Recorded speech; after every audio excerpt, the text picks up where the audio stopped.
محترم احبہ، ہم نے ماضی میں اس پر کلام کیا، وَأَذِّن فِي النَّاسِ بِالْحَجِّ يَأْتُوكَ رِجَالًا وَعَلَى كُلِّ دَامِرٍ يَأْتِينَ مِنْ كُلِّ فَجٍّ عَمِيقٍ، سورہ حج کی آیہ نمبر 27 ہے۔ اس کے بعد اللہ جل وعلا نے ارشاد فرمایا لِيَشْهَدُوا مَنَافِعَ لَهُمْ، حج کرو، اور حج کرنے والوں کے لیے اللہ جل وعلا نے ارشاد فرمایا جب لوگ حج کریں گے تو حج کے منافع، حج کے فوائد کو دیکھیں گے، حج کے منافع کے مقام پر حاضر ہو جاؤ۔ اللہ ارشاد فرما رہا ہے حج کے منافع کے مقام پر حاضر ہو جاؤ، جاؤ وہاں پر جا کر دیکھو کہ حج کا فائدہ کیا ہے، حج میں کیا کیا فوائد ہیں۔ تو محترم احبہ، حج کے بنیادی طور پر بہت تحقیق کے بعد ہم نے جو نچوڑ نکال کر وہ جو جوس ہے جو آپ کی بارگاہ میں پیش کر رہے ہیں وہ 10 بنیادی فوائد ہیں، 10 بنیادی فوائد ہیں۔ آج کی اس نشست میں ہم ان 10 فوائد میں سے چند پر کلام کریں گے، اور نیکسٹ ویک ہم ان 10 منافع اور فوائد کو پھر شریعت مطہرہ کے 5 ضروری مقاصد میں داخل کریں گے۔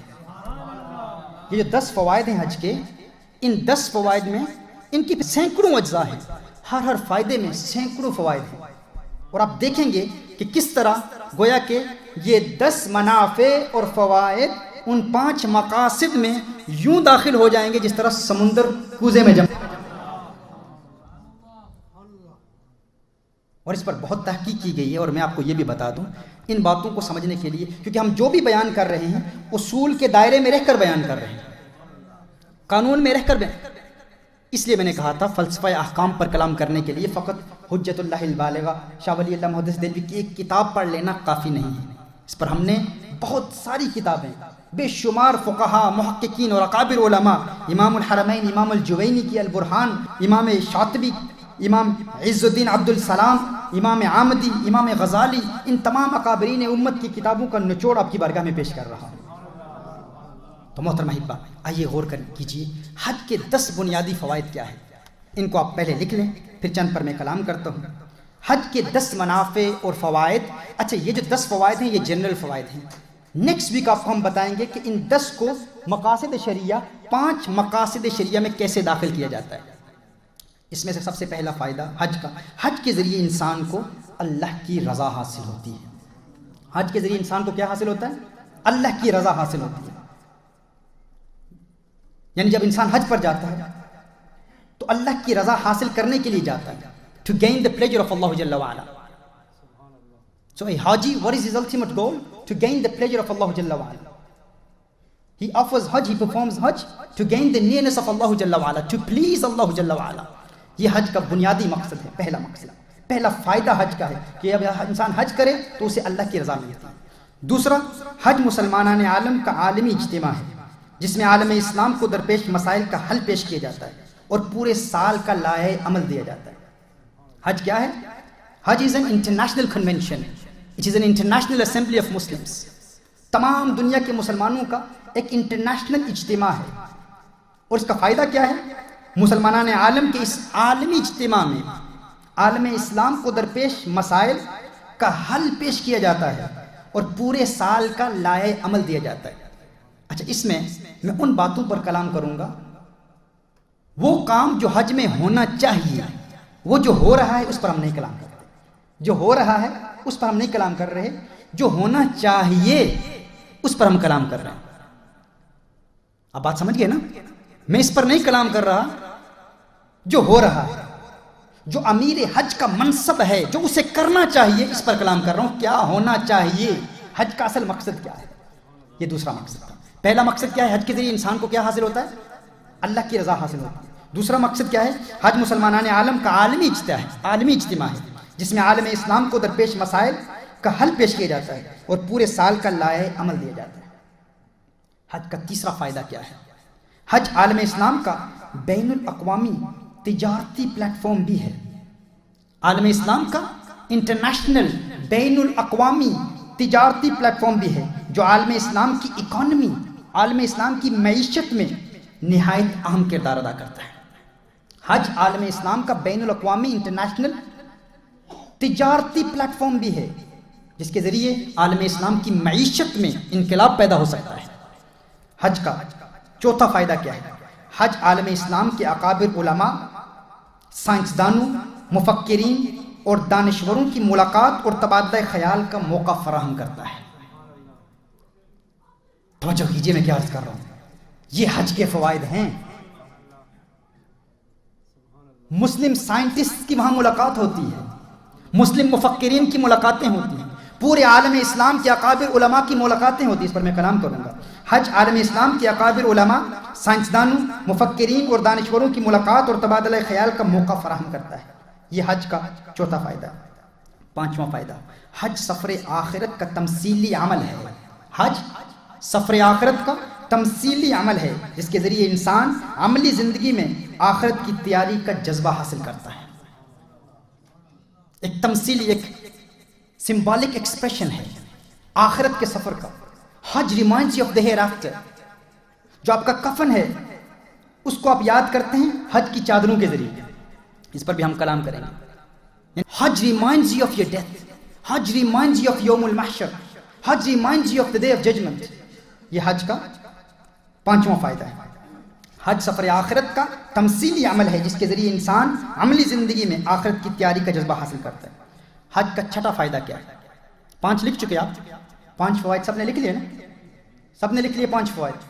چھٹا فائدہ حج کا کیا ہے؟ حج شیطان کے خلاف جنگ کا تمثیلی عمل ہے۔ حج کیا ہے؟ شیطان کے خلاف جنگ کا تمثیلی عمل ہے جس کے ذریعے انسان عملی زندگی میں شیطان کے خلاف جنگ کی تیاری کرتا ہے۔ حج is a battle against Satan. It's a battle against Satan. It's a war against Satan. It's a symbolic expression of war against Satan. And we see that it's happening tonight as well. A lot of people, a lot of young people who came here, before coming here, they were planning that we will go out of this markaz and we will go clubbing. We will commit haram. But tonight when they came here, they understood this beautiful point of Islam, that tonight is such an important night that you can make Jannah for yourself. You can make a place in Jannah and you can make a place in hellfire. Because the one who disrespects this night will enter hellfire. By committing sins, by looking at haram, by listening to haram. And every moment of this night is precious. Every moment of this night is important. Every moment. And we are seeing here in this gathering, this is why I said, go home and ask your parents to permit you. If they give you permission to go in the house of Allah, spend your entire night in the house of Allah Jalla wa Ala. Stay here with the brothers. Inshallah, we will spend all night here. We will remain in the markaz tonight. If your parents do not permit you, if they do not give you permission, then stay at home, because Satan is waiting outside. Satan is waiting outside. And remember, people who are performing Hajj, they are in war against Satan also. And here, alhamdulillah, we are sitting here, following the footsteps of the Hujjaj. We are in a battle against Satan, in a war against Satan. حج کا یہ فائدہ ہے، اس پر ہم آگے پھر تفصیل سے کلام کریں گے۔ محترمہ احبہ، حج کا 7واں فائدہ کیا ہے؟ 6 فوائد بیان کیے۔ حج کا 7واں فائدہ یہ ہے کہ حج عالم ارواح سے لے کر آخرت تک کے سفر کے 5 مراحل کا تمثیلی عمل ہے جو انسان کو اس کی حقیقی روحانی سفر کی یاد دلاتا ہے۔ انسان کی زندگی کے 5 مراحل ہیں، 5 سٹیجز ہیں۔ وہ 5 سٹیجز کیا ہیں؟ کیا ہم جانتے ہیں ہماری زندگی کے 5 سٹیجز کیا ہیں؟ پہلے ہم عالم ارواح میں تھے، پھر ماں کے پیٹ میں آئے، پہلے عالم ارواح، پھر ماں کے پیٹ میں، پھر وہاں سے اس دنیا میں، پھر قبر میں، پھر آخرت کا سفر۔ یہ 5 مراحل ہیں ہماری زندگی کے۔ حج کے مناسک ہمیں ان 5 مراحل کی یاد دلاتے ہیں۔ وہ 5 مراحل ہمیں یاد آ جاتے ہیں۔ حج میں روح کو انگیج کرنے کا میتھڈ یہ ہے کہ انسان ان 5 مراحل کو یاد کرتا رہے۔ نمبر 8، حج مساوات کا ایسا درس دیتا ہے جو تکبر، نخوت اور انانیت کے بتوں کو توڑ کر انسان کو عاجزی اور سادگی کے ساتھ زندگی گزارنے کا سبق دیتا ہے، ایکوالٹی کا درس دیتا ہے۔ حج کا 9واں فائدہ کیا ہے؟ حج میں جانور کی قربانی اللہ کے لیے خواہشات کی قربانی کا تمثیلی عمل ہے۔ جب انسان کسی جانور کو ذبح کر رہا ہے تو وہ جانور کو نہیں قربان کر رہا، وہ کہہ رہے ہیں اللہ میں اپنے آپ کو قربان کر رہا ہوں، ہے اللہ اگر تیرا حکم ہوگا اولاد کو قربان کروں، ہے اللہ اگر تیرا حکم ہوگا تو تمام خواہشات کو قربان کر دوں گا۔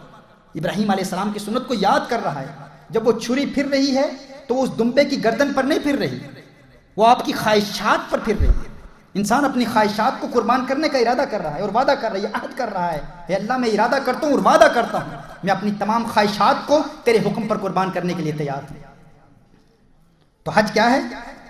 حج میں جانور کی قربانی اللہ کے لیے خواہشات کی قربانی کا تمثیلی عمل ہے جو انسان کو اللہ کے لیے اپنی جان، مال، اولاد اور عقل کو قربان کرنے کے لیے تیار کرتا ہے۔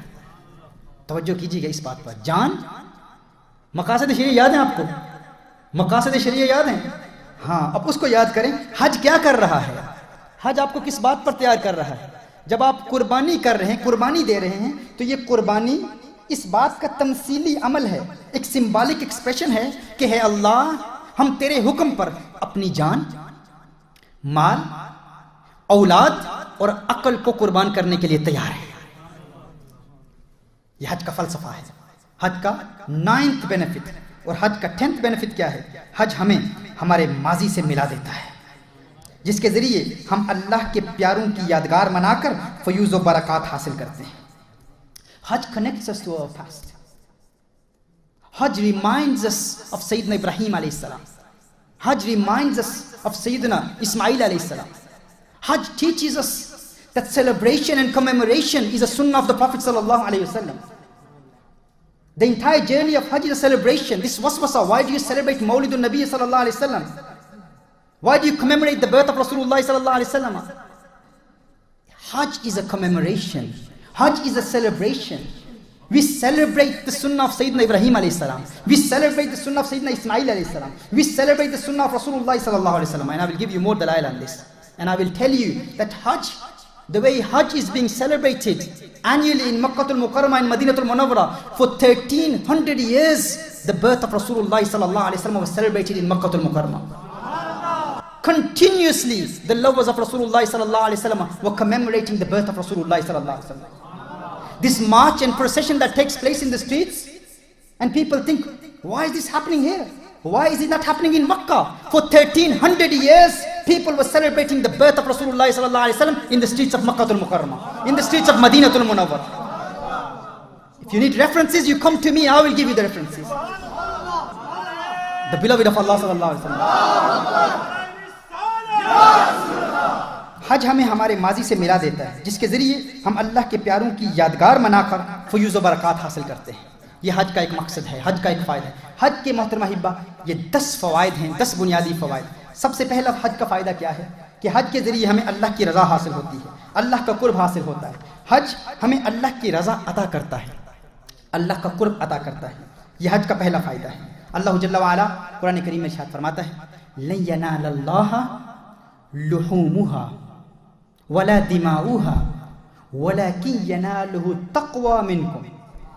اللہ جل وعلا قرآن کریم میں ارشاد فرماتا ہے کہ ان کا گوشت اور ان کی قربانی کا گوشت اللہ تک نہیں پہنچتا، اللہ تک تمہاری قربانی کا گوشت نہیں پہنچتا، اللہ تک نہ ہی قربانی کا گوشت پہنچتا ہے، نہ ہی وہ خون پہنچتا ہے۔ خون بہہ جاتا ہے، گوشت تقسیم ہو جاتا ہے، اللہ تک کیا پہنچتا ہے؟ اللہ تک کیا پہنچتا ہے؟ اللہ ارشاد فرماتا ہے وَلَكِنْ يَنَالُهُ التَّقْوَى مِنْكُمْ، اللہ تک تمہارا تقویٰ پہنچتا ہے، اللہ تک تمہاری پرہیزگاری پہنچتی ہے۔ یعنی اگر کوئی حج کرے، بھائی میں نے اتنی قربانی دی، میں نے فلاں کام کیا، فلاں قربانیاں دی، یہ تکلیفیں دیکھی، میں نے یہ کیا، یہ اوراد پڑھے، یہ وظائف پڑھے، میں اب حاجی ہوں، الحاج ہوں۔ بھائی جو حج حاجی کہلوانے کے لیے کرے، جو حج پرہیزگار کہلوانے کے لیے کرے، نام کے لیے کرے، شہرت کے لیے کرے، تو وہ حج برباد ہو جاتا ہے، اس کے فیوز و برکات ختم ہو جاتے ہیں۔ حج کرو تو اللہ کی رضا کے لیے کرو، اللہ کو خوش کرنے کے لیے کرو، نیت کی پاکی کے اس کے ساتھ کرو۔ تو حج کا پہلا فائدہ کیا ہے؟ اللہ کی رضا انسان کو حاصل ہوتی ہے حج کے ذریعے۔ یہ حج کا پہلا بنیادی فائدہ ہے۔ حج کا دوسرا فائدہ یہ ہے کہ حج عالم اسلام کا، مسلمانان عالم کا عالمی اجتماع ہے، جس میں عالم اسلام کو درپیش مسائل کا حل پیش کیا جاتا ہے اور پورے سال کا لائحہ عمل دیا جاتا ہے۔ محترمہ احبہ، یاد رکھیے، ہم یہاں پر لوگوں کو جمع کرنے کی کوشش کریں تو مشکل ہوتا ہے۔ دنیا میں کہیں بھی لوگوں کو جمع کرنے کی کوشش کریں تو کسی ایک مرکز میں، کسی ایک جگہ میں جمع کرنا تمام مسلمانوں کو مشکل ہوتا ہے، پرابلمز ہوتی ہیں۔ اللہ جل وعلا قرآن کریم میں ارشاد فرماتا ہے وَإِذْ جَعَلْنَا الْبَيْتَ مَثَابَةً لِلنَّاسِ، اللہ جل وعلا ارشاد فرماتا ہے قرآن کریم میں کہ ہم نے اپنے اس گھر کو لوگوں کے لیے مرکز بنایا ہے، لوگوں کے اجتماع کی جگہ بنایا ہے، مثابہ بنایا ہے، جہاں لوگ جمع ہوتے ہیں، جہاں لوگ ملتے ہیں، اکٹھے ہوتے ہیں۔ اب دیکھیے یہ ایک نیچرل بات ہے کہ انسان کا دل اللہ کے گھر کی طرف مائل رہتا ہے۔ دنیا میں کہیں بھی آپ جمع کریں لوگوں کو، لوگ جمع نہیں ہوں گے، اتنی بڑی تعداد میں جمع ہونا مشکل ہے۔ اختلافات ہوتے ہیں بھائی، مسلکی اختلافات ہیں، میں فلاں مولوی کے پیچھے نماز نہیں پڑھتا، فلاں جگہ عبادت نہیں کرتا، لوگوں سے جھگڑے ہیں، میرا تعلق فلاں قوم سے ہے، تیرا تعلق فلاں قوم سے ہے، وہاں اکثریت اس مسجد میں فلاں قوم اور فلاں برادری کے لوگوں کی ہے، میں اس مسجد میں نہیں جاتا۔ اس قسم کے بے شمار اختلافات کی وجہ سے ہم ایک جگہ میں جمع نہیں ہوتے، لیکن مکہ المکرمہ میں سارے جمع ہو جاتے ہیں، کیونکہ مکہ المکرمہ اور کعبۃ اللہ سے ہمارا دل کا تعلق ہے، ہمارا دل کعبۃ اللہ کی طرف مائل ہوتا ہے۔ کیسے مائل ہوتا ہے؟ دیکھیے کبھی آپ نے اس بات پر غور کرنے کی کوشش کی کہ جب ہم طواف کعبہ کرتے ہیں تو کس طرح طواف کعبہ کرتے ہیں؟ جب کعبۃ اللہ کے گرد طواف کیا جاتا ہے تو یوں بائیں جانب سے کیا جاتا ہے، یعنی اینٹی کلاک وائز آپ طواف کرتے ہیں۔ اس طرح طواف نہیں کرتے، اس طرح کرتے ہیں۔ اس طرح طواف کیوں کیا جاتا ہے؟ یعنی بائیں جانب سے طواف کیوں کیا جاتا ہے؟ جب حجر اسود سے آپ طواف کا سلسلہ شروع کرتے ہیں، طواف کے لیے چلتے ہیں، تو اینٹی کلاک وائز آپ کیوں چلتے ہیں؟ اب دیکھیں قدرت کے فطری مظاہر پر بھی اگر ہم غور کریں تو یہ بات واضح ہو جائے گی، ایک بہت بڑی سکیل پر بھی اور چھوٹی سکیل پر بھی آپ دیکھیں، یہ ہمارا نظام شمسی ہے، یہ سولر سسٹم ہے، سورج کے گرد جو سیارے گردش کر رہے ہیں وہ بھی اینٹی کلاک وائز گردش کر رہے ہیں۔ ہاں اسی طرح آپ دیکھیں ایک اسمالر سکیل پر آپ دیکھیں کہ ایک ایٹم میں ایک نیوکلیس ہے، اس کے گرد جو الیکٹرانز گردش کرتے ہیں وہ بھی اینٹی کلاک وائز گردش کر رہے ہیں۔ وہ کیوں اس طرح گردش کر رہے ہیں؟ اچھا، حج میں کعبۃ اللہ کے گرد یہ فطرت کا تقاضا ہے۔ ان پر اگر ہم غور کریں تو یہ بات واضح ہو جائے گی کہ جو تعلق الیکٹرانز کو ایٹم کے نیوکلیس سے ہے، یا جو تعلق ان سیاروں کو سورج سے ہے، وہی تعلق ہمارے دل کو کعبۃ اللہ سے ہے، وہی تعلق ہمارے دل کو کعبۃ اللہ سے ہے۔ وہ کیسے؟ کہ اینٹی کلاک وائز طواف کرو۔ کیوں؟ کیونکہ جب اس طرح طواف کرو گے تو چونکہ تمہارا دل تمہارے جسم کی بائیں جانب ہے، تمہارا دل کعبۃ اللہ کے قریب ہو جائے گا۔ جب یوں طواف کرتے ہیں نا تو دل کعبۃ اللہ کے قریب ہوتا ہے، تو ہمارے دل کعبۃ اللہ کے قریب ہیں اور کعبۃ اللہ کا قرب چاہتے ہیں، اسی لیے تمام مسلمان کعبۃ اللہ کے گرد جمع ہو جاتے ہیں۔ اب جب تمام مسلمان اب دیکھیں وہاں جمع ہوتے ہیں تو عالم اسلام کے علماء کی ملاقاتیں ہوتی ہیں، تمام مسلم دنیا وہاں جمع ہو رہی ہے۔ وَعَلَى كُلِّ دَامِرٍ يَأْتِينَ مِن كُلِّ فَجٍّ عَمِيقٍ، اس کی تفسیر کی روشنی میں بہت تفصیل سے میں کلام کر چکا۔ حضور اکرم صلی اللہ علیہ وسلم نے اس کی وضاحت کی۔ دیکھیے اللہ جل وعلا ارشاد فرماتا ہے ابراہیم آپ اذان دیں اور لوگ دبلی پتلی ٹانگوں والی اونٹنیوں پر بیٹھ کر بھی حج کے لیے آئیں گے، ہر قسم کی سواری پر سوار ہو کر آئیں گے۔ گزشتہ ہفتے آپ کو بتایا تھا کہ ایک اپاہج حضرت شقیق بلخی کے دور کا اپاہج اپنے جسم کو گھسیٹ کر مکہ المکرمہ جا رہا ہے۔ پوچھا کب سے سفر جاری ہے؟ کہا 10 سال ہو گئے، سمرقند سے آیا ہوں، ابھی تک حرم میں نہیں پہنچا۔ حیرت سے دیکھتے ہیں، کہا کیا دیکھ رہے ہو؟ کہا یہ دیکھ رہا ہوں تو اتنا کمزور ہے، اتنا بوڑھا ہے، اپاہج ہے، جسم کو گھسیٹ کے جا رہا ہے، مجھے حیرت ہو رہی ہے، درازی یہ سفر دیکھ رہا ہوں، تیری عمر دیکھ رہا ہوں۔ کہا یہ نہ دیکھ جا کون رہا ہے، یہ دیکھ لے جانے والا کون ہے، لے جانے والا کون ہے، یہ دیکھ۔ تو سفر پر لوگ اس طرح حج کے لیے کیوں جا رہے ہیں؟ لوگ کیوں اللہ کے گھر کی طرف جا رہے ہیں؟ یہ قافلے کیوں رواں دواں ہیں؟ یہ سفر کیوں جاری ہے؟ کیونکہ ہمارا دل کعبۃ اللہ کا قرب چاہتا ہے، ہمارے دل کو کعبۃ اللہ سے پیار ہے، کعبۃ اللہ سے محبت ہے۔ محترم احبہ، جب پوری دنیا کے ریپرزینٹیٹیوز 160 ممالک کے ریپرزینٹیٹیوز جب کعبۃ اللہ کے گرد طواف کے لیے جمع ہوتے ہیں، امیر حج کا یہ منصب ہے کہ وہ ان کو پورے سال کا لائے عمل دے، پورے سال کی پلاننگ دے۔ دیکھیے آپ کو یہ بھی بتا دوں کہ اسلام میں محلے کی سطح پر جو روزانہ مسلمانوں کا اجتماع ہوتا ہے اسے نماز باجماعت کہتے ہیں۔ محلے کی سطح پر جو روزانہ مسلمانوں کا اجتماع ہوتا ہے اسے کیا کہتے ہیں؟ نماز باجماعت۔ 5 وقت محلے کی سطح پر روزانہ مسلمان جمع ہوتے ہیں۔ علاقے کی سطح پر جو مسلمانوں کا اجتماع ہوتا ہے وہ ہفتہ وار اجتماع ہوتا ہے۔ جمعۃ المبارک کا وہ اجتماع ہے جس میں ہر ہفتے مسلمان جمع ہوتے ہیں، یہ ہفتہ وار علاقے کی سطح پر مسلمانوں کا اجتماع ہے۔ اسی طرح شہر کی سطح پر، سٹی لیول پر مسلمانوں کا سالانہ اجتماع ہوتا ہے اس سالانہ اجتماع کو عیدین کا اجتماع کہتے ہیں. اس پر غور کریں آپ. عیدین کا اجتماع. اور انٹرنیشنلی مسلم دنیا کا جو اجتماع ہے وہ حج کا اجتماع ہے. اور یہ امیر حج کا منصب ہے, یہ اس کی ذمہ داری ہے, یہ اس کی رسپانسبلٹی ہے کہ پوری دنیا میں پورا سال اپنی ڈیلیگیشنز بھیجے, اپنے وفود بھیجے, اپنے ریپرزنٹیٹیوز بھیجے اور تجزیہ کرے, دیکھیں کہ پورے مسلم دنیا میں مسلم دنیا کے مسائل کیا ہیں, مسلم دنیا کو کون کون سے مسائل درپیش ہیں, کیا کیا ایشوز ہیں, کیا کیا پرابلمز ہیں, دنیا میں اسلام کے خلاف کیا کیا سازشیں ہو رہی ہیں, ان سازشوں کا توڑ کیا ہے.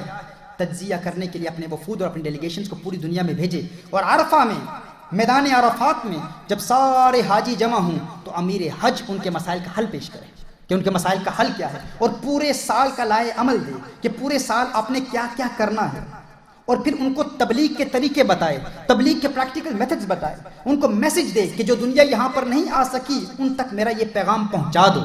ہم حج پر جاتے ہیں نا تو ہم تبلیغ کرتے ہیں, لوگوں سے ملاقات کرتے ہیں, لوگوں کے کانٹیکٹ ڈیٹیلز لیتے ہیں, ملاقات کرتے ہیں تو لوگ اکثر سوال کرتے ہیں بھئی حج پر ہم جاتے ہیں تو حج کا مقصد تو یہ ہے کہ اللہ کی عبادت کریں, یہاں بھی آپ لوگوں کے سامنے تبلیغ کر رہے ہیں, لوگوں کو دعوت دے رہے ہیں اور لوگوں کو دین اسلام کی تعلیمات کا پرچار کر رہے ہیں. یاد رکھیے یہ میرے آقا کی سنت ہے, یہ رسالت میں آپ صلی اللہ علیہ وسلم کی سنت ہے. حضور اکرم صلی اللہ علیہ وسلم نے 11 ذوالحجہ کو یہ خطبہ فرمایا. اس خطبے میں حضور اکرم صلی اللہ علیہ وسلم نے کیا ارشاد فرمایا؟ فرمایا فَلْيُبَلِّغِ الشَّاهِدُ الْغَائِبَ, فَلْيُبَلِّغِ الشَّاهِدُ الْغَائِبَ, جو یہاں موجود ہیں وہ تبلیغ کریں اور اس میسج کو پہنچا دیں ان تک جو موجود نہیں ہیں. جو شاہد ہیں وہ غائب تک تبلیغ کریں. فَلْيُبَلِّغ, بلغ یبلغ تبلیغ, اسی کا مصدر ہے باب تفعیل کا. حضور اکرم صلی اللہ علیہ وسلم نے تبلیغ کا حکم ارشاد فرمایا. لیڈرشپ ڈیولپمنٹ کورس میں جو احبہ ہمارے ساتھ موجود تھے انہیں یاد ہوگا کہ اس میں ہم نے تبلیغ کے متعلق کیا بیان کیا تھا؟ البلاغ المبین, کلیئرٹی ہو, اس میسج میں کلیئرٹی ہو, کانسیپٹ بالکل کلیئر ہو.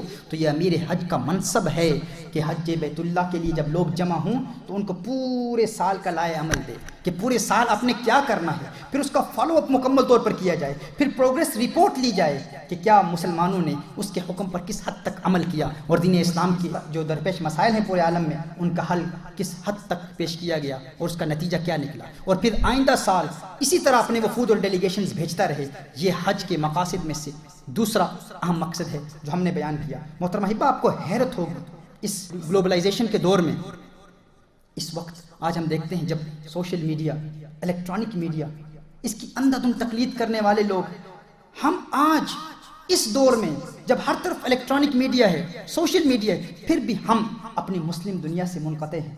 ہمارے روابط نہیں ہیں, ہم حقیقت حال سے آگاہ نہیں ہیں, ہم نہیں جانتے مسلم دنیا میں کیا ہو رہا ہے. جو کچھ میڈیا ہمیں بتاتا ہے ہم اسی کی تقلید کرتے ہیں, لیکن جب حج کے لیے مکہ المکرمہ میں حاضر ہوتے ہیں, مسلم دنیا سے ملاقات کرتے ہیں تو حقیقت حال سے آگاہی حاصل ہوتی ہے. تو حج کا یہ مقصد ہے کہ وہاں پر آپ جمع ہوں تو مسلمانوں کا یہ عالمی اجتماع ہے, اس میں امیر حج ذمہ داری ہے کہ وہ تبلیغ کے متعلق واضح اور کلیئر ہدایات دے. یہ حج کا دوسرا بنیادی فائدہ ہے. حج کا تیسرا فائدہ کیا ہے؟ حج عالم اسلام کا بین الاقوامی تجارتی پلیٹ فارم ہے. حج عالم اسلام کا, مسلم دنیا کا انٹرنیشنل بین الاقوامی تجارتی پلیٹ فارم بھی ہے جو عالم اسلام کی معیشت میں نہایت اہم کردار ادا کرتا ہے. یاد رکھیں محترم احبہ, ایک وقت ایسا بھی تھا جب مسلم دنیا میں ہمارا شاندار ماضی اس کی بے شمار دلیلیں پیش کرتا ہے. ماضی میں کیا ہوتا تھا؟ مسلم دنیا کے تمام تجار, مسلم دنیا کے تمام ٹریڈرز, تاجر, وہ کیا کرتے تھے؟ جب حج کے لیے جاتے تھے تو مسلم دنیا کی تمام مصنوعات اور پروڈکٹس مکہ المکرمہ اور مدینہ المنورہ میں جمع کر دیتے تھے. دنیا بھر کی مصنوعات اور تجارتی مال مسلمان تاجر مکہ المکرمہ اور مدینہ المنورہ میں جمع کر دیتے تھے. وہاں تجارتی میلے ہوتے تھے, تجارتی میلے ہوتے تھے, درآمد برآمد کے معاہدے ہوتے تھے, اور یوں حج عالم اسلام کی معیشت اور اکانومی میں ایک اہم کردار ادا کرتا ہے. آج بھی تجارت تو ہوتی ہے, آج بھی بزنس تو ہوتی ہے, لیکن افسوس کہ غیر مسلم ممالک کی مصنوعات کو حاجی خریدتے ہیں. آج بھی بزنس ہو رہی ہے, لیکن غیر مسلم ممالک کے پروڈکٹس اور مصنوعات کو آج حاجی خرید کر اپنے ممالک میں لے کر جاتے ہیں. آج بھی اگر یہ پابندی لگائی جائے اور فقط مسلم دنیا کی مصنوعات مسلم دنیا عالم اسلام کے پروڈکٹس کو مکہ المکرمہ اور مدینہ المنورہ میں فروخت کیا جائے تو عالم اسلام کی معیشت میں انقلاب پیدا ہو سکتا ہے، ہماری اکانومی میں ایک انقلاب پیدا ہو سکتا ہے، ایک ریولوشن پیدا ہو سکتی ہے۔ اور یاد رکھیے قرآن کریم نے اس کا ذکر کیا ہے۔ اللہ جل وعلا قرآن کریم میں ارشاد فرماتا ہے لیس علیکم جناح ان تبتغوا فضلا من ربکم، لیس علیکم جناح ان تبتغوا فضلا من ربکم، اس بات میں کوئی مذائقہ نہیں ہے کہ تم حج پر جا کر اللہ کا فضل تلاش کرو، اللہ کا فضل تلاش کرو۔ حضرت عبداللہ ابن عباس رضی اللہ تعالیٰ عنہما نے، صحیح بخاری کی روایت ہے، قرآن کریم کی آیت کی تفسیر یوں بیان کی، وہ فرماتے ہیں یہاں کچھ ایسے بازار تھے جس میں غیر مسلم تجارت کیا کرتے تھے، اور جب مسلمانوں نے حج کی سعادت حاصل کی، حج کا سلسلہ شروع ہوا، تو مسلمانوں نے سوچا کہ حج پر تجارت کرنا اور ان بازاروں میں تجارت کرنا یہ ناجائز ہے، یہ حرام ہے، یہ گناہ ہے۔ تو اللہ جل وعلا نے قرآن کریم میں ارشاد فرمایا لیس علیکم جناح ان تبتغوا فضلا من ربکم، اس میں کوئی مذائقہ نہیں ہے کہ اگر تم حج پر جاؤ اللہ کا فضل تلاش کرو، یعنی تجارت بھی کرتے ہو تو یہ بھی جائز ہے، تجارت کرنا جائز ہے۔ اس پر پھر فقہا کا کلام ہے، فقہا کہتے ہیں کہ اگر کوئی فقط حج پر تجارت کی نیت سے جائے، فقط تجارت کی نیت سے جائے اور پھر حج ادا کر لے تو یہ اخلاص کے منافی ہے، یہ اخلاص کے خلاف ہے، یہ سنسیریٹی نہیں ہے۔ ہاں اگر کوئی شخص حج پر جا رہا ہے، اس کا بنیادی مقصد حج ہے لیکن ضمناً تجارت بھی کرتا ہے تو یہ جائز ہے، کیونکہ قرآن کریم نے ارشاد فرمایا لیس علیکم جناح ان تبتغوا فضلا من ربکم، اس میں کوئی مذائقہ نہیں ہے کہ تم اللہ کا فضل تلاش کرو۔ اب ہمارا مسئلہ یہ ہے کہ ہمارا ساری تجارت جو ہے یہ گروپس لے جانے والے کر جاتے ہیں، بھائی کیوں جا رہے ہو، بھائی ان کی تو تجارت ہے، لیکن مسلم دنیا کے پروڈکٹس، یعنی اکثر گروپس کا سلسلہ تو یہی ہے نا، گروپس لے جانے والے وہاں جا رہے ہیں تو ساری تجارت کی فکر، اور دلیل یہی ہے بھائی اللہ قرآن میں ارشاد فرماتا ہے تجارت کرو، بھائی وہ تجارت بھی کرو، وہ بزنس بھی کرو، لیکن سب سے بڑی اہم چیز یہ ہے کہ مسلم دنیا کے پروڈکٹس کو، مسلم دنیا کی مصنوعات کو وہاں پر فروخت کیا جائے، اور لیکن اس کے لیے ایک مکمل نظام کی ضرورت ہے۔ تو حج بیت اللہ کے فوائد میں سے یہ تیسرا فائدہ تھا۔ حج بیت اللہ کے فوائد میں سے چوتھا فائدہ کیا ہے محترم احبہ؟ حج بیت اللہ کے ان 10 فوائد میں سے 4تھ فائدہ یہ ہے، حج عالم اسلام کے اکابر علماء، سائنسدانوں، مفکرین اور دانشوروں کی ملاقات اور تبادلہ خیال کا موقع فراہم کرتا ہے۔ ہم جب حج بیت اللہ پر جاتے ہیں تو ہم خود حیران ہیں، بچپن میں ہمارے دل میں بھی یہ خواہشات تھی، ایک وقت ایسا تھا جب اکابر علماء سے ملاقات کا جی چاہتا تھا، ہم چاہتے تھے کہ اپنے بزرگ علماء سے ملاقات کریں، اور ہمارے وہم و گمان میں بھی نہیں تھا، کبھی سوچ بھی نہیں سکتے تھے کہ اسلامک دنیا کے بڑے اکابر علماء سے ہماری بھی کبھی ملاقات ہوگی۔ لیکن بچپن میں جب میں حرمین شریفین حاضری کا شرف حاصل ہوا تو ایسے ایسے اکابر بزرگوں سے ملاقات کا موقع ملا جن کے متعلق میں سوچ بھی نہیں سکتا تھا۔ تو حج کے فوائد اس وقت سمجھ میں آئے، ہم خود دیکھتے ہیں، ہمیں میڈیا پر دنیا دیکھتی ہے، لوگ دیکھتے ہیں، عرب دنیا کے لوگ دیکھتے ہیں، ہندوستان، پاکستان، بنگلہ دیش کے لوگ دیکھتے ہیں، اور جب وہ ہمیں ای میلز اور لیٹرز بھیجتے ہیں، وہ کہتے ہیں ہمارا جی چاہتا ہے آپ سے ملاقات کریں، آپ سے براہ راست ملاقات کریں، ہم ٹی وی پر تو آپ کو سنتے ہیں لیکن لائیو دیکھنے کی خواہش ہے، لیکن ہم جانتے ہیں کہ جن ممالک میں آپ رہتے ہیں ویزا کی ریسٹرکشنز ہیں، ہم نہیں آ سکتے، نہیں پہنچ سکتے۔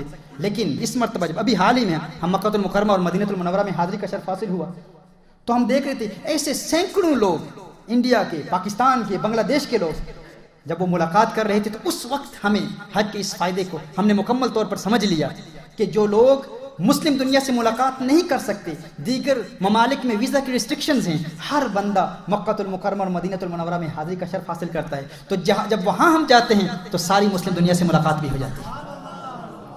اور پھر علماء، سائنسدانوں، مفکرین کی آپس میں ملاقاتیں اور عالم اسلام کے لیے لائے عمل تیار کرنا، عالم اسلام کے لیے پیغامات دینا، عالم اسلام کی فیوچر کے لیے، مستقبل کے لیے پلاننگ کرنا، یہ حج کے فوائد میں سے ایک اہم فائدہ ہے۔ یہ نمبر 4 چوتھا فائدہ ہے۔ نمبر 5 حج سفر آخرت کی تمثیل ہے۔ محترم بھائی یہ جو 10 پوائنٹس میں آپ کو بتا رہا ہوں نا، اس وقت بیان کر رہا ہوں، یہ میری سالوں کی محنت کا نچوڑ ہے۔ حج پر ہم عشق کی باتیں بھی کرتے ہیں، محبت کی باتیں بھی کرتے ہیں، یہ جو باتیں ابھی بیان کر رہا ہوں، یہ جو 10 پوائنٹ، ان کو مقاصد الشریعہ میں، جو اس مقاصد الشریعہ کے باکس میں جب ہم جمع کریں گے تو آپ کو اندازہ ہوگا رات دن کی محنت کا نچوڑ آپ کی بارگاہ میں پیش کیا جا رہا ہے۔ یہ میرے فیضی کا کرم ہے، میرے مرشد کا کرم ہے، اس مرشد کی نگاہ ہے۔ حج سفر آخرت کی تمثیل ہے، آخرت کے سفر کی یاد دلاتا ہے۔ حج سفر آخرت کا تمثیلی عمل ہے جس کے ذریعے انسان عملی زندگی میں آخرت کی تیاری کا جذبہ حاصل کرتا ہے. پریکٹیکل لائف میں انسان جب واپس آتا ہے تو انسان آخرت کو یاد کرتا ہے. تمثیلی عمل کیسے ہے؟ اللہ جل وعلا قرآن کریم میں ارشاد فرماتے ہیں. اچھا میں جو بیان کر رہا ہوں ساتھ قرآن بھی پیش کر رہا ہوں، حدیث بھی پیش کر رہا ہوں. یہ 10 فوائد تو میں نے خود نکالے ہیں اور میں خود ان کو انشاءاللہ اللہ کے کرم اور ساتھ میں آپ صلی اللہ علیہ وسلم کی خاص عنایت سے 5 مقاصد میں شامل کروں گا، داخل کروں گا. لیکن ہر بات پر قرآن کریم کی آیت ہے یا حدیث مصطفیٰ ہے صلی اللہ علیہ وآلہ وسلم. اللہ جل وعلا قرآن کریم میں ارشاد فرماتا ہے فَتَزَوَّدُوا فَإِنَّ خَيْرَ الزَّادِ التَّقْوَى وَاتَّقُونِ يَا أُولِي الْأَلْبَابِ. اللہ جل وعلا ارشاد فرماتا ہے حج کے لیے زاد راہ تیار کرو. اب ماضی کے خطابات میں، ماضی کے لیکچرز میں آپ کو بتا چکا ہوں کہ زاد راہ سے مراد کیا ہے. ایک تو یمن کے حجاج کے ایک عمل کے حوالے سے میں نے زاد راہ پر کلام کیا تھا اور قرآن کریم کی اس آیہ مبارکہ کا شان نزول بیان کیا تھا. اس کے علاوہ کچھ مفسرین کے نزدیک زاد راہ سے مراد یہ ہے کہ حج کے سفر کے ذریعے آخرت کے سفر کی تیاری کرو. حج کے سفر کے ذریعے میدان محشر کو یاد کرنے کی کوشش کرو، قیامت کے منظر کو یاد کرنے کی کوشش کرو. یعنی حج کی جب وہ 2 احرام کی چادریں آپ پہنتے ہیں تو اپنے کفن کو یاد کریں. جب عرفات کے میدان میں جمع ہوتے ہیں تو میدان محشر کو یاد کرنے کی کوشش کریں. یعنی جب حاجی حج کے لیے جاتا ہے تو کیوں جاتا ہے؟ کعبۃ اللہ دیکھنے کے لیے، اللہ کا گھر دیکھنے کے لیے. جب حج کے لیے جاتا ہے تو کعبۃ اللہ دیکھنے کے لیے جاتا ہے، اور جب دنیا سے آخرت کے سفر پر جاتا ہے تو خود اللہ کو دیکھنے کے لیے جاتا ہے. اپنے گھر سے مکہ المکرمہ جاتے ہیں تو بیت اللہ کو دیکھنے کے لیے جاتے ہیں، اور جب دنیا سے آخرت کا سفر اختیار کرتے ہیں تو رب البیت کو دیکھنے کے لیے جاتے ہیں، گھر کے رب کو دیکھنے کے لیے جاتے ہیں. جب گھر سے مدینۃ المنورہ کی طرف رخت سفر مانتے ہیں تو کیوں جاتے ہیں؟ جب دنیا سے آخرت کا سفر اختیار کرتے ہیں تو کیوں اختیار کرتے ہیں؟ جب گھر سے مدینۃ المنورہ جاتے ہیں تو کیوں جاتے ہیں؟ کہ گنبد سبز کو دیکھیں. اور جب دنیا سے آخرت کا سفر اختیار کرتے ہیں تو کیوں اختیار کرتے ہیں؟ قبر میں کونین کے والی کا حسین مکھڑا دیکھیں. تو یہ سفر در حقیقت آخرت کے سفر کی یاد دلاتا ہے. اس پر ہم تفصیل سے کلام کریں گے آئندہ ہفتے. مقاصد الشریعہ کے جو 5 پوائنٹس ہیں ان کی روشنی میں انشاءاللہ تعالی اس پر بھی تفصیل سے کلام ہوگا. اس کے علاوہ محترم احبہ، حج کا 6واں فائدہ کیا ہے؟ حج کا 6th بینیفٹ کیا ہے؟ آپ نے یہ 10 بینیفٹس لکھ لیے ہیں نا. حج شیطان کے خلاف جنگ کا تمثیلی عمل ہے جس کے ذریعے انسان عملی زندگی میں شیطان کے خلاف جنگ کی تیاری کرتا ہے. حج کیا ہے؟ شیطان کے خلاف جنگ کا تمثیلی عمل ہے جس کے ذریعے انسان شیطان کے خلاف جہاد کی تیاری کر رہا ہوتا ہے کہ میں شیطان کے خلاف جنگ کر رہا ہوں. جس طرح آج اس وقت آپ جنگ کر رہے ہیں، شیطان کے خلاف آج بھی جنگ ہو رہی ہے. حج کو یاد کرنے والے شیطان کے خلاف جنگ کر رہے ہیں. حج کرنے والے کتنی بڑی جنگ کر رہے ہوں گے بھائی. یہ جنگ کے خلاف جنگ ہو رہی ہے کیونکہ ہم آخرت بنا رہے ہیں، ہم اپنی آخرت سنوار رہے ہیں. یہ شیطان کے خلاف جنگ ہو رہی ہے. تو یہ حج کا سفر وہ کتنا بڑا جہاد ہوگا. آپ اتنا بڑا جہاد کر رہے ہیں ہوگا. لیکن یہ ایک بہت اہم جہاد ہے جو اس وقت ہو رہا ہے. وہ کیا ہے؟ شیطان چاہتا ہے کہ یہ نوجوان گلیوں اور بازاروں کی زینت بنے. شیطان چاہتا ہے کہ کسی طرح ان نوجوانوں کو اٹھا کر ہم گناہوں کے ارتکاب کے لیے راضی کریں گے. شیطان کے خلاف جنگ کا تمثیلی عمل کیسے ہے؟ یعنی ایک سمبولک ایکسپریشن ہے شیطان کے خلاف جنگ کا. یہ کس طرح ہے؟ یہ ایسے ہے کہ حج چونکہ عبد اور معبود کے مابین، ایک بندے اور اس کے رب کے مابین ایک خاص تعلق کا علامتی اظہار ہے. یہی حج ہے. اور اس خاص تعلق کو قائم کرنے کے لیے ظاہر ہے کہ راستے میں بے شمار رکاوٹیں آتی ہیں، بے شمار ہرڈلز آتی ہیں، اور ان میں سے سب سے بڑی رکاوٹ شیطان ہے. جب ہم حج پر جاتے ہیں تو شیطان کے خلاف مقابلہ کرنے کے لیے اپنے آپ کو تیار کرتے ہیں. جس طرح یہ سارا سفر حج سفر آخرت کے لیے تمثیلی عمل ہے، اسی طرح یہ سارا حج شیطان کے خلاف جہاد کے لیے بھی ایک تمثیلی عمل ہے. وہ کیسے؟ دیکھیے، جس طرح فوجی ایک ہی لباس میں ملبوس ہو کر میدان جنگ میں اترتے ہیں، اسی طرح حاجی ایک ہی لباس میں ملبوس ہو کر مینا کے میدان میں ڈیرے ڈالتے ہیں. حاجی مینا کے میدان میں ایک ہی لباس میں ملبوس ہو کر کیمپ کرتے ہیں. اور جس طرح فوجی ایک میدان جنگ سے نکل کر اپنے چھوٹے چھوٹے کمانڈرز کی قیادت میں، چھوٹے چھوٹے لیڈرز کی قیادت میں، جس طرح فوجی ایک بڑے میدان میں جمع ہوتے ہیں اور اپنے سب سے بڑے کمانڈر کا خطبہ سنتے ہیں، اپنے سب سے بڑے کمانڈر کا موٹیویشنل لیکچر سنتے ہیں. میدان جنگ میں اترنے سے قبل سارے فوجی جمع ہوتے ہیں اور اپنے سب سے بڑے کمانڈر کا لیکچر سنتے ہیں، اینڈ اسی طرح منا سے حاجی فوجیوں کی طرح ایک ہی لباس میں ملبوس ہو کر عرفات کے میدان میں اپنے چھوٹے چھوٹے اماموں کی قیادت میں جاتے ہیں اور عرفات کے میدان میں سب سے بڑے امام کا خطاب سنتے ہیں۔ پھر اس کے بعد دیکھیے فوجی کیا کرتے ہیں، فوجی دعائیں کرتے ہیں، میدان جنگ میں اترنے سے قبل فوجی دعائیں کرتے ہیں، اینڈ اسی طرح حاجی میدان عرفات میں میدان جنگ میں اترنے سے پہلے دعائیں کرتے ہیں، وہ دعائیں کرتے ہیں، رو رو کر گر گڑا کر دعائیں کرتے ہیں۔ اسی طرح فوجی وہ وہاں سے جب نکلتے ہیں، جب وہ خطاب سن کر، کمانڈر کا لیکچر سن کر، کمانڈر کا خطاب سن کر فوجی کیا کرتے ہیں، سب سے بڑے کمانڈر کا خطاب سن کر فوجی پھر کسی ایک جگہ پر پڑاؤ کرتے ہیں، اینڈ اسی طرح حاجی بھی میدان عرفات سے نکل کر کسی ایک جگہ پر پڑاؤ کرتے ہیں اور اپنی ایمونیشن تیار کرتے ہیں، اپنا اسلحہ تیار کرتے ہیں۔ اسلحہ کیا ہے بھائی؟ کنکریاں اٹھانا، دشمن آگے ہے۔ پھر مزدلفہ سے حاجی کیا کرتے ہیں، پھر مینا میں آتے ہیں، اور پھر کیا ہوتا ہے، پھر جنگ شروع ہو جاتی ہے، پھر جہاد شروع ہو جاتا ہے۔ جس طرح فوجی ایک ہی لباس میں ملبوس ہو کر اپنے دشمن پر حملہ کرتے ہیں، اینڈ اسی طرح حاجی ایک ہی لباس میں ملبوس ہو کر اپنے دشمن پر حملہ کرتے ہیں۔ یہ حاجیوں کا جہاد ہے۔ پھر اس کے بعد فوجی کیا کرتے ہیں، ایسا بھی ہوتا ہے فوجی اس جہاد میں اپنی جان کا نذرانہ پیش کر دیتے ہیں، شہید ہو جاتے ہیں، اینڈ اسی طرح حاجی اللہ کے دشمن کے ساتھ مقابلہ کرنے کے بعد اللہ کی بارگاہ میں قربانی پیش کرتے ہوئے اپنی جان کا نذرانہ پیش کر رہے ہیں، اپنے مال کا نذرانہ پیش کر رہے ہیں، اولاد کا نذرانہ پیش کر رہے ہیں، یہاں تک کہ اپنی عقل کو بھی قربان کرنے کا نذرانہ پیش کر رہے ہیں۔ یہ جہاد ہے، یہ شیطان کے خلاف جنگ ہے۔ جس طرح فوجی دشمن کے خلاف جنگ کرتے ہیں، حاجی شیطان کے خلاف جنگ کر رہے ہیں۔ یہ شیطان کے خلاف جہاد کا تمثیلی عمل ہے۔ اور محترم احبہ، یہ جنگ در حقیقت ہماری عملی دنیا میں جاری ہوتی ہے، ہماری عملی زندگی میں جاری ہوتی ہے۔ یہ ٹریننگ ہم لے رہے ہیں کہ ہے اللہ ہم تیری بارگاہ میں آئے ہیں اور مشق کرنے کے لیے آئے ہیں، ٹریننگ کرنے کے لیے آئے ہیں کہ اس ٹریننگ کے بعد جب عملی دنیا میں ہم قدم رکھیں گے تو شیطان مردود اور لعین کا ہم مقابلہ کریں گے اور اس کی کسی بات کو نہیں مانیں گے۔ ہم اپنی خواہشات کو تیری بارگاہ میں قربان کر رہے ہیں۔ محترم احبہ، یہ چھٹا فائدہ ہے حج کا۔ ساتواں فائدہ حج کا کیا ہے؟ اور جس طرح میں نے بتایا کہ نیکسٹ ویک آپ کو ہم بتائیں گے کہ یہ 10 فوائد مقاصد الشریعہ میں کیسے داخل ہوتے ہیں، وہ انتہائی دلچسپ نتیجہ ہوگا۔